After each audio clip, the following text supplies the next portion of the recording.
के मुख्य नाम निज नाम ओम का व्याख्यान ऋषि कर रहे थे। क्या शुभ नाम है जी? श्री सरजीत जी राशि देकर के सम्मान कर रहे हैं। मैं बहुत धन्यवाद प्रेषित करता हूँ श्री सरजीत जी का, आभार व्यक्त करता हूँ। और हमारे आदरणीय श्री महावीर आर्य जी सबका सम्मान कर रहे हैं। आर्य जी को भी बहुत कोटिशः मैं धन्यवाद प्रेषित करता हूँ, उनका आभार व्यक्त करता हूँ। जी आर्य जी का भी बहुत बहुत धन्यवाद, बहुत बहुत आभार। ये राशि देकर के वो सम्मान कर रहे हैं। जुड़िएगा इस चर्चा से। जी क्या शुभ नाम है जी? श्री राजेंद्र सिंह जी, वो भी 100 रुपए की राशि देकर के सम्मानित कर रहे हैं। उनका भी बहुत धन्यवाद प्रेषित करता हूं। जी धन्यवाद। क्या शुभ नाम है?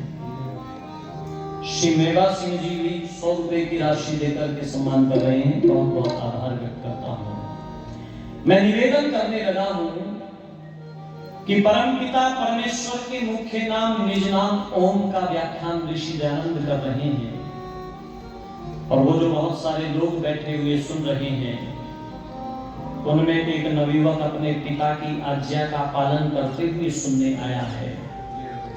ये सोच करके सुनने आए थे कि थोड़ी देर बाद सुनूंगा, बात समझ में आई तो ठीक, नहीं तो चला आऊंगा। लेकिन खो गए मुंशी राम। लोग जब अपने घरों की ओर जा रहे थे, व्याख्यान समाप्त हो गया, तो मुंशी राम ऋषि चरणों की ओर बढ़ गए थे और महर्षि के चरणों में नत होकर के निवेदन किया कि महर्षि कुछ शंकाएं हैं, उनका समाधान चाहता हूं। ऋषि का गुणगान करते हुए उन्होंने लिखा भी अपनी आत्मकथा में कि मैंने बड़े बड़े वाद विशारदों को सुना है, परंतु ऋषि दयानंद सरस्वती जी महाराज की वक्तृता के सामने उन बड़े बड़े वाद विशारदों की वक्तृता बौनी दिखाई पड़ती थी। और लिखते हैं ऋषि का गुणगान करते हुए इतना ही नहीं, मुझ नास्तिक को परमपिता परमात्मा के मुख्य नाम निज नाम ओम में निमग्न करा देने का काम तो ऋषि आत्मा का ही था, ऋषि आत्मा का ही था। और फिर प्रश्न और उत्तर का सिलसिला प्रारंभ हो गया था। ऋषि से प्रश्न किए 2 दिन तक मुंशी राम ने निर्प्रश्न हो गए, तो निवेदन करने लगे कि महर्षि आपसे करने के लिए मेरे पास में कोई प्रश्न नहीं बचा है, किंतु मेरी आत्मा का परमात्मा पर विश्वास अभी भी नहीं होता। जरा ध्यान से सुनिएगा, मुंशी राम ने दर्शनों की बात नहीं की, साक्षात्कार की बात नहीं की, मुंशी राम ने विश्वास की बात की। पहले भगवान के ऊपर विश्वास तो हो जाए। यदि एक ईश्वर के ऊपर विश्वास होता तो रोज एक नया भगवान पैदा करने की आवश्यकता बोलो नहीं पड़ती। रोज एक नया भगवान पैदा हो जाता है। कितने देवी देवता हैं हिंदुओं के बोलो? 33 करोड़। लेकिन कमाल देखिएगा, अविश्वास देखिएगा, 33 करोड़ देवी देवताओं पर हिंदुओं का विश्वास नहीं रहा।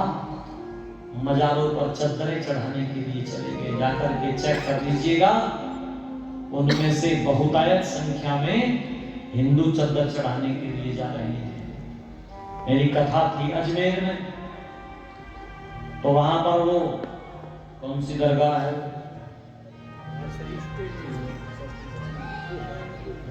समझ ही गए आप जिसकी दरगाह है, शरीफुरी बनाता था। वहां पर जो है ना, हम लोगों को ले गए, बोले कि आओ आपको दिखा के लाते हैं कि स्थिति क्या है। जाकर के देखा तो बहुतायत संख्या में हिंदू खड़े हुए लाइन में। ये अविश्वास ही तो है। ऋषि दयानंद सरस्वती जी महाराज ने इस विश्वास की बात की थी। राम और कृष्ण के बेटों का जो विश्वास खो गया, यदि वो विश्वास वापस न लौटा तो याद रखना, गुलामी की वो बेड़ियां अभी कहीं गई नहीं है, वो फिर से पैरों में आ सकती हैं। ऋषि दयानंद सरस्वती जी महाराज से विश्वास की बात कर रहे हैं मुंशी राम, और स्वामी दयानंद सरस्वती उस विश्वास की जिम्मेदारी भी नहीं लेते। ये बोले मुंशी राम, ये वादा मैंने तुमसे कब किया था कि मैं तुम्हारी आत्मा का परमात्मा पर विश्वास दिला दूंगा। मुंशी राम, यह तो तभी संभव है जब उस परमपिता परमात्मा की ही कृपा हो जाएगी। उसकी कृपा के बगैर ये संभव नहीं है मुंशी राम, उसकी कृपा के बगैर ये संभव नहीं है। तो एक प्रश्न उठता है कि कृपा भगवान नहीं कर रहा है तो गलती मेरी थोड़ा, ये गलती तो उसी की है। वो कृपा करे तो सत्संग में जाऊं, है जी। इस कृपा की भी एक दुकान खुली इस देश में, करोड़ों रुपए का बिजनेस कर गया स्वामी जी। हरी चटनी, लाल चटनी। लोगों ने पूछा, बाबा कारोबार नहीं चल रहा। बाबा ने पूछा, ये बता तूने गोलगप्पे कब खाए थे? इसने कहा गोलगप्पे खाए हुए तो बहुत दिन हो गए। तो बाबा ने कहा गोलगप्पे खाने शुरू करो, कृपा आनी शुरू हो जाएगी। लेकिन ध्यान दीजिएगा, दया और कृपा दोनों अलग अलग शब्द हैं। भगवान की दया तो सबके ऊपर समान रूप से बरसती है, लेकिन उसकी कृपा को प्राप्त करने के लिए तो पात्र बनना पड़ता है, अंतःकरण को पवित्र करना पड़ता है। और याद रखना, यदि ये अंतःकरण पवित्र नहीं हुआ तो प्रभु की कृपा बरस न सकेगी। हमने आंगन नहीं बुहारा, हमने आंगन नहीं बुहारा, कैसे आएंगे भगवान, कैसे आएंगे भगवान। हमने आंगन नहीं बुहारा, हमने आंगन नहीं बुहारा, कैसे आएंगे भगवान, कैसे आएंगे भगवान। चंचल मन को नहीं सवारा, चंचल मन को नहीं सवारा, कैसे आएंगे भगवान, कैसे आएंगे भगवान, कैसे आएंगे भगवान, कैसे आएंगे भगवान। हर कोने कल मस्त साई की लगी हुई है तेरी, हर कोने कल मस्त साई की लगी हुई है तेरी। नहीं जान की किरण एक भी हर कोठरी अंधेरी। इतना हमने नहीं विचारा, इतना हमने नहीं विचारा, कैसे आएंगे भगवान, कैसे आएंगे भगवान, कैसे आएंगे भगवान, कैसे आएंगे भगवान। निर्मल मन हो तो रघुनायक शबरी के घर जाते, निर्मल मन हो तो रघुनायक शबरी के घर जाते। श्याम सूर की बाह पकड़ते सागरी कुल घर खाते, श्याम सूर की बाह पकड़ते सागरी कुल घर खाते। इतना हमने नहीं विचारा, इस पर हमने नहीं विचारा, कैसे आएंगे भगवान, कैसे आएंगे भगवान, कैसे आएंगे भगवान, कैसे आएंगे भगवान, कैसे आएंगे भगवान, कैसे आएंगे भगवान। ये अंतःकरण अपवित्र है, तब तक ईश्वर ना अनुभूति ना हो सकेगी ईश्वर की।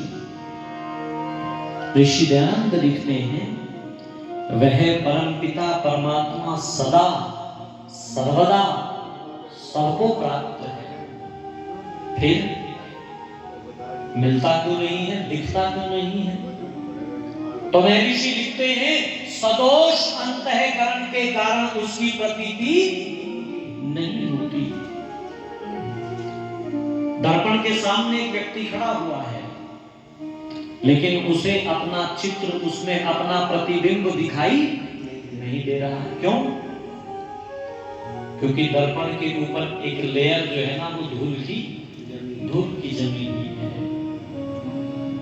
सदोष अंतःकरण के कारण उसकी प्रतीति नहीं होती। इसलिए वेद का मंत्र कहता है, मानव तू भगवान को प्राप्त करना चाहता है, तू उसकी कृपा को प्राप्त करना चाहता है, तो अपने अंतःकरण को पवित्र कर। और अंतःकरण कैसे पवित्र होगा? प्रार्थना करता है भक्त। वेद का मंत्र कहता है, प्रतिदिन ईश्वर स्तुति प्रार्थना उपासना में पहला ही मंत्र हम पढ़ते हैं, विश्वानि देव सवितर दुरितानि परासुवा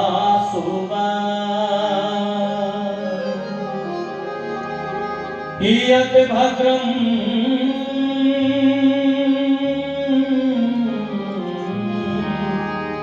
तन्